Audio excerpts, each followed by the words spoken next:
آج ایک دفعہ اس نے تمہارے سامنے میرا نام لینے سے انکار کر دیا تو تم نے میرے بندے کو کھانا کھلائے بغیر اپنے دسترخوان سے اٹھا دیا۔ اللہ فرماتا ہے وہ بندہ 80 سال سے میرا منکر ہے، میں نے کبھی سورج کو حکم نہیں دیا کہ سورج تیری جو ہے وہ چمک، تیری روشنی جو ہے وہ اس کے گھر کے آنگن میں نہیں جانی چاہیے۔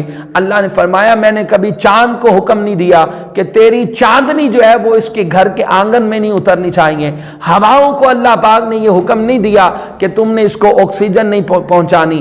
اللہ پاک نے فرمایا وہ 80 سال سے میرا انکار کرنے والا ہے، پھر بھی میں اس کو رزق عطا فرما رہا ہوں۔ تو فرمایا الحمدللہ رب العالمین، تمام تعریفیں اللہ تبارک و تعالیٰ کے لیے جو عالمین کا رب ہے، اس کا بھی رب ہے جو اس کو مانتا ہے، جو اس کو نہیں مانتا اللہ تبارک و تعالیٰ اس کا بھی رب۔ حضرت سلیمان علیہ السلام، حضرت سلیمان علیہ السلام نے اللہ تبارک و تعالیٰ کی بارگاہ میں عرض کی، باری تعالیٰ میں تیری مخلوق کی دعوت کرنا چاہتا ہوں۔ اب چونکہ اللہ پاک نے آپ کو جو ہے وہ سارے جہان کی بادشاہت عطا فرما رکھی تھی، بہت سارے خزانے عطا کیے تھے، تو اللہ پاک کی بارگاہ میں جب آپ نے درخواست پیش کی تو اللہ پاک نے منع فرما دیا۔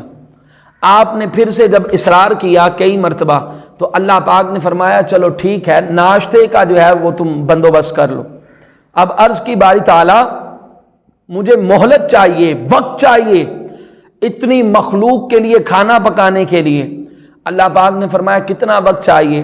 سلیمان علیہ السلام عرض کرتے ہیں باری تعالیٰ 40 دن چاہیے۔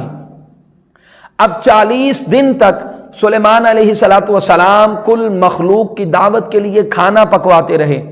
اتنی بڑی دیگ تھی کہ اس دیگ کے اندر 40 دیگیں ایٹ اے ٹائم پکتی تھیں۔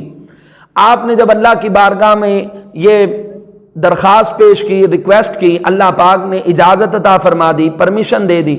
اس کے بعد آپ نے کھانا پکوانا شروع کیا۔ آپ کا معجزہ یہ تھا کہ 40 دن تک وہ کھانا جو پکا پہلے دن وہ خراب نہیں ہوا۔ اب 40 دن کے بعد جب کھانا تیار ہو گیا، مخلوقات کو کھلانے کا وقت آیا، اب دریا کے قریب جو ہے وہ دسترخوان سجایا گیا، اب اس پر جو ہے وہ کھانا لگایا جا رہا ہے۔ اتنے میں دریا سے ایک مچھلی باہر نکلی، اس نے کہا کہ بھی میرا ناشتہ۔ اس سے کہا گیا بھئی صبر کرو، ٹھہرو، ساری مخلوقات کو بلایا گیا ہے، وہ بھی ذرا آ لیں، پھر سب کو مل کر کھانا کھلاتے ہیں۔ وہ چلی گئی واپس، تھوڑی دیر بعد پھر سے آئی اور آ کر کہتی ہے میرا ناشتہ۔ اس سے پھر کہا گیا تھوڑا صبر کرو، مخلوقات کو آنے دو، سب کو مل کر کھانا کھلائیں گے۔ وہ کہتی ہے اتنی دیر میں تو میں ناشتہ کر لیتی ہوں۔ خیر وہ چلی گئی۔ جب تیسری مرتبہ آئی، اس سے کہا گیا بتاؤ تمہیں کھانا کیسے کھلانا ہے؟ اس نے کہا میں اپنا منہ کھولوں گی، تم میرے منہ کے اندر جو ہے وہ کھانا انڈیلتے رہنا، ڈالتے رہنا۔ اب وہ کھانا جو 40 دن تک کل مخلوقات کی دعوت کے لیے پکایا گیا، اور وہ اتنی بڑی دیگ کے اندر پکتا تھا کہ جس میں 40 دیگیں ایٹ اے ٹائم آ جاتی۔ اب اتنا کھانا جو 40 دنوں میں بنایا گیا، اب جب اس مچھلی کے منہ میں ڈالنے کی باری آئی تو وہ سارے کا سارا کھانا اس مچھلی کے منہ میں ڈال دیا گیا، وہ سارا کھانا ختم ہو گیا۔ اب اس مچھلی نے کیا کیا؟ اس نے دوبارہ سے منہ بند کر کے منہ کو کھول دیا، اور جب منہ کو دوبارہ سے کھولا تو اس سے پوچھا گیا اب کیا بات ہے؟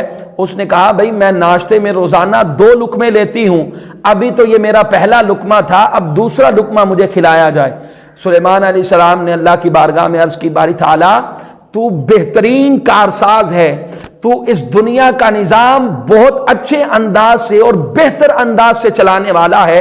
اے میرے مولا تجھے معلوم ہے کہ تیری مخلوق کے اندر کس چیز کی کتنی جو ہے وہ ضرورت ہے، اور تو نے اس کو کب کب وہ چیز عطا کرنی ہے، کتنی عطا کرنی ہے، کس وقت عطا کرنی ہے۔ باری تعالیٰ تو بہترین کارساز ہے۔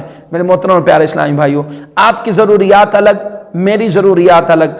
بعض جانور ایسے ہیں کہ جن کو منوں کے حساب سے روزانہ کھانا چاہیے، اللہ تبارک و تعالیٰ ان کو تینوں وقت روزانہ کھانا عطا فرماتا ہے۔ ایک پرندہ اللہ تبارک و تعالیٰ نے پیدا فرمایا جس کا نام ہے ہنس، وہ سچے موتی کھاتا ہے۔ آپ اگر جا کر پنساری کی دکان پر سچے موتی تلاش کریں نا تو پاسبل ہے کہ آپ کو سچے موتی ملے ہی نہ، اور جو ملے وہ بھی گارنٹی نہیں کہ سچے ہیں یا نہیں۔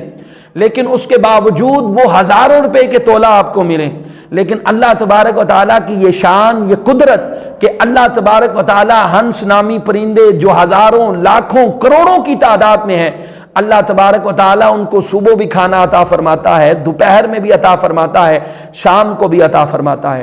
میرے محترم پیارے اسلامی بھائیوں، اتنی نعمتیں اللہ تبارک و تعالیٰ نے ہمیں عطا کی۔ ایک بندہ اپنے پر ہی اللہ کی نعمتیں اگر گننا شروع کر دے تو وہ کہے گا کہ مجھ سے بڑھ کر اللہ پاک نے کسی اور پر فضل ہی نہیں کیا۔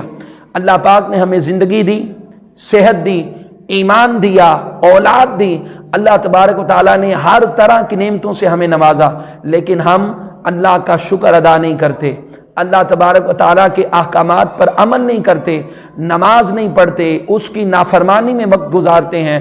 اللہ تبارک و تعالیٰ سے دعا ہے خالق کائنات ہمیں اپنی رضا والے کام کرنے کی توفیق عطا فرمائے، آمین بجاہ النبی طٰہٰ و یاسین۔